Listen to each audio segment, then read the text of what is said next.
Olá, tudo bem? Muito bom dia para você. Que alegria poder ministrar a palavra ao seu coração. Que alegria ter você aqui todos os dias. Eu não me canso de reconhecer a sua perseverança, a sua constância, a sua disciplina. Que Deus possa abençoar. A palavra do Senhor diz: buscar-me-eis e me achareis, quando buscardes de todo o vosso coração. A palavra do Senhor diz que Ele está disponível àqueles que têm sede e fome da sua presença. E a minha oração é que Deus surpreenda você no dia de hoje, trazendo direção, trazendo de fato, a vontade dEle sendo revelada sobre a sua vida. Ontem nós estudamos Marcos capítulo 1 e hoje nós vamos estudar Marcos capítulo 2. Eu não sei se você já é assinante aqui do nosso canal. Se não é, assine, porque quando você se esquecer, você vai receber o lembrete, você vai receber o vídeo aí, você vai ser lembrado, isso vai potencializar você ainda mais. Também quero te incentivar a compartilhar. Se você conhece alguém que precisa crescer nas escrituras, no conhecimento da palavra, compartilha com ele não só esse episódio, mas diz para ele: olha, se você quiser aprender o Novo Testamento, esse ano nós vamos estudar o Novo Testamento inteiro, então é uma oportunidade para você, de maneira prática, de maneira tranquila, aprender sobre a palavra de Deus. Marcos capítulo 2, verso 1, o texto vai dizer assim: poucos dias depois, tendo Jesus entrado novamente em Cafarnaum, o povo ouviu falar que ele estava em casa. E aí, querido, como de costume, eu quero que você imagine a cena. Todo o povo se reuniu na porta daquela cidade. Agora, imagina o impacto disso. Isso começou a chamar a atenção.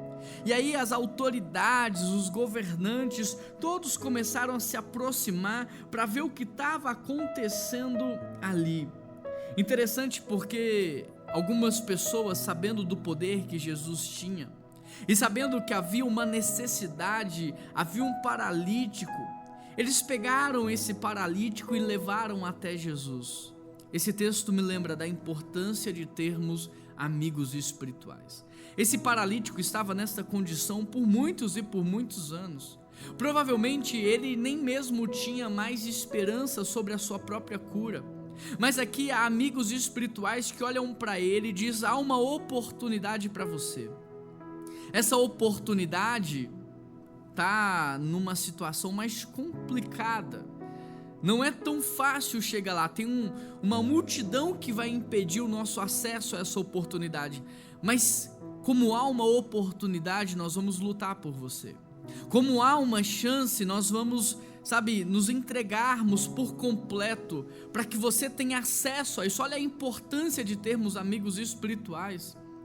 Talvez você tenha colegas, talvez você tenha pessoas que você pode chamar de amigos, mas eu pergunto para você se você tem amigos espirituais.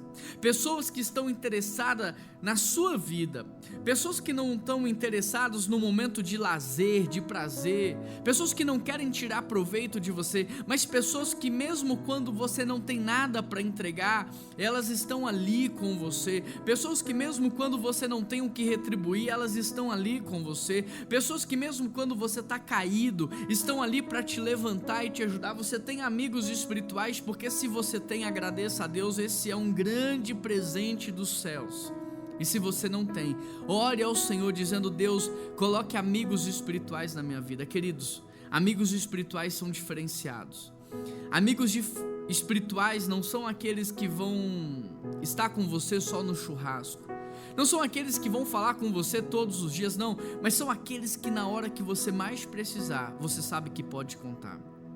Às vezes você vai ficar semanas sem ver, semanas sem falar, mas você sabe que na hora que você precisar, eles estarão ali para te ajudar. E esses amigos espirituais pegaram esse paralítico e tentaram de todas as maneiras se aproximar de Jesus Cristo. Mas o texto diz que havia muitas pessoas e não havia mais como se chegar perto de Cristo. Então eles decidem subir em cima da casa e eles decidem descer o paralítico pelo telhado. E então Jesus, surpreso com a fé daqueles homens, decide curar aquele homem. Mas os fariseus que estavam ali começam a questionar no seu coração, e é muito interessante porque eles não falaram, eles apenas pensaram: quem esse homem pensa que é? Quem ele pensa que é? Com que autoridade ele faz isso? E Jesus, conhecendo o pensamento daqueles homens, respondeu de maneira pública o que eles estavam sentindo e o que eles estavam passando. O que eu quero te dizer é que Jesus conhece o teu coração. Jesus conhece a tua mente. Você não precisa falar, Ele sabe o que você está passando, Ele sabe o que você está sentindo. Às vezes nós olhamos para algumas pessoas passando algumas coisas na vida e a gente tem a mania de dizer: não é justo que fulano esteja passando por isso. Mas entenda, Deus escuta conversas que você não escutou. Deus viu ações que você não viu. Deus conhece palavras que nunca foram ditas. Deus conhece situações que aconteceram apenas nos pensamentos. Deus sabe o que Ele está fazendo. E aqui Jesus mostra para esses homens que Ele era verdadeiramente o Filho de Deus, aquele que tem poder. E é por isso que Ele expressa esse poder na vida daquele paralítico, não só curando ele fisicamente, mas principalmente trazendo uma cura espiritual. Sabe, um dia aquele paralítico não precisará mais das suas pernas. Chegaria um dia que aquela cura seria inútil. E Jesus, sabendo disso, muito mais do que trazer apenas uma cura física, Ele perdoa os pecados daquele homem, trazendo cura espiritual. Eu sei que parece que agora tudo que você precisa é de um dinheiro.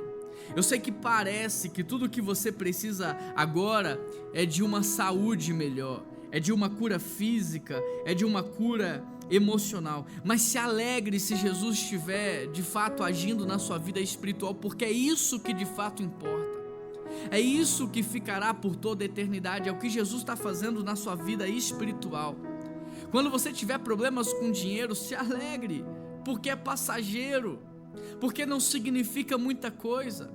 Sabe, quando a gente para refletir realmente sobre o valor da vida, nós entendemos que a nossa vida espiritual é o mais importante. Nós entendemos que muito mais do que um carro, uma casa, os nossos amigos espirituais, a nossa família, é o que de fato importa.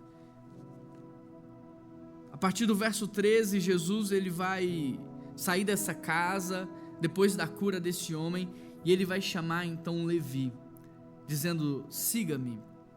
E é interessante porque a gente olha movimentos como esse, onde Levi abandona tudo que tem e segue Jesus, e a gente pensa que isso tudo é aleatório, que isso tudo é fruto do nada. Mas sabe, tudo indica que José, o pai de Jesus, tenha morrido ainda na sua adolescência. Jesus, como seu filho mais velho, como o filho mais velho daquela casa, assume a liderança da casa. E então, como líder, ele tem que pagar os impostos, ele tem que comprar comida, e todos esses que Jesus está chamando para si, possivelmente são pessoas que ele conheceu no seu processo.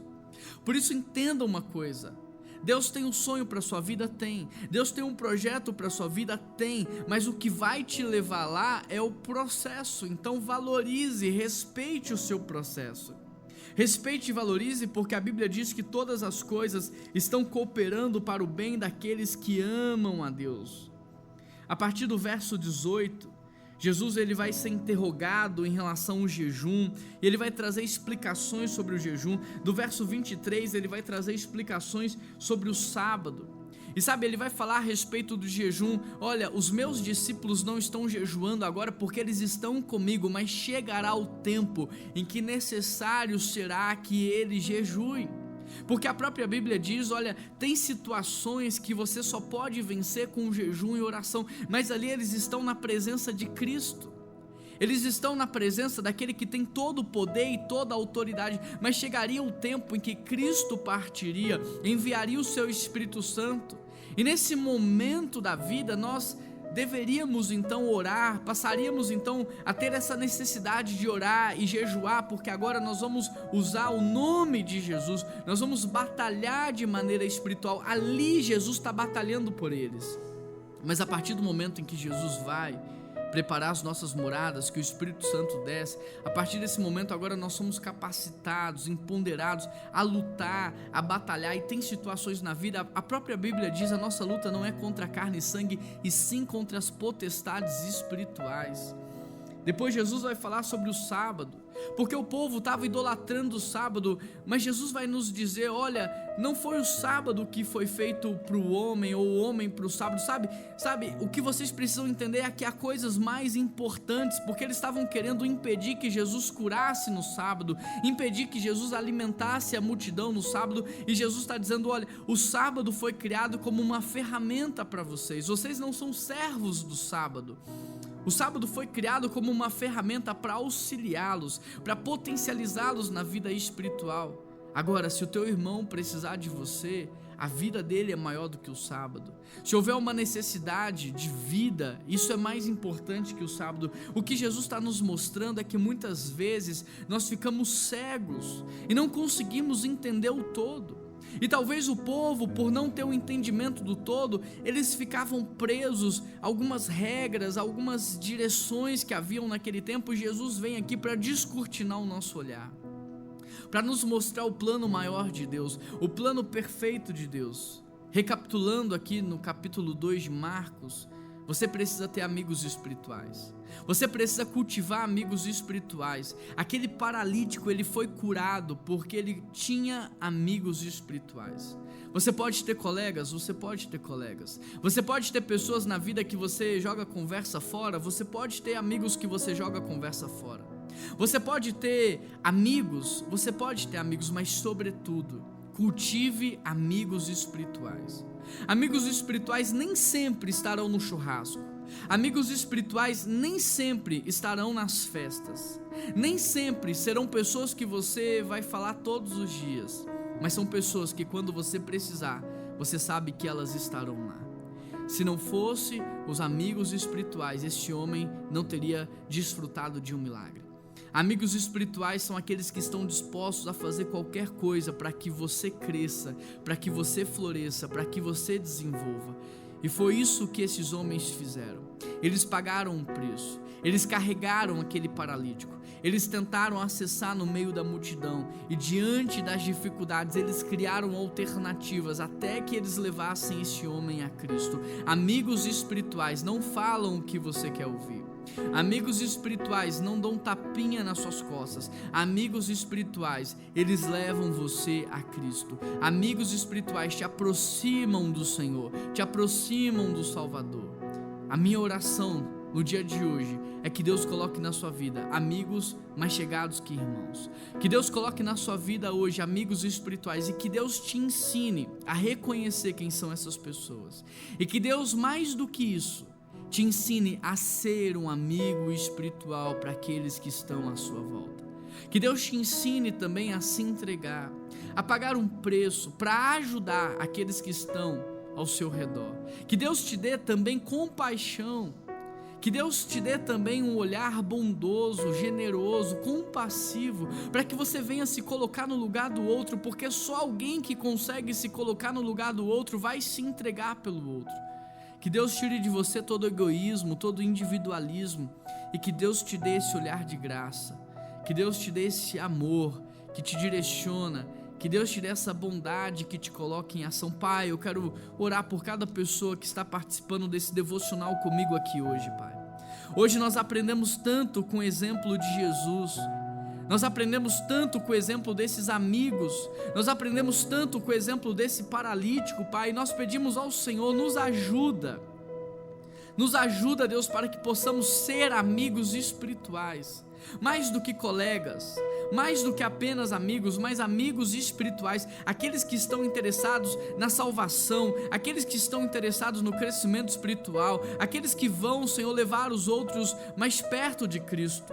Nos ajude também a reconhecer aqueles que o Senhor tem colocado nas nossas vidas como amigos espirituais, ó Deus, a cultivar isso.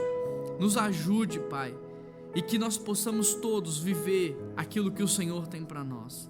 Essa é a oração que eu te faço, em nome de Jesus que eu oro. Amém, amém. Que Deus abençoe sua vida. Nós nos vemos amanhã. Um grande abraço.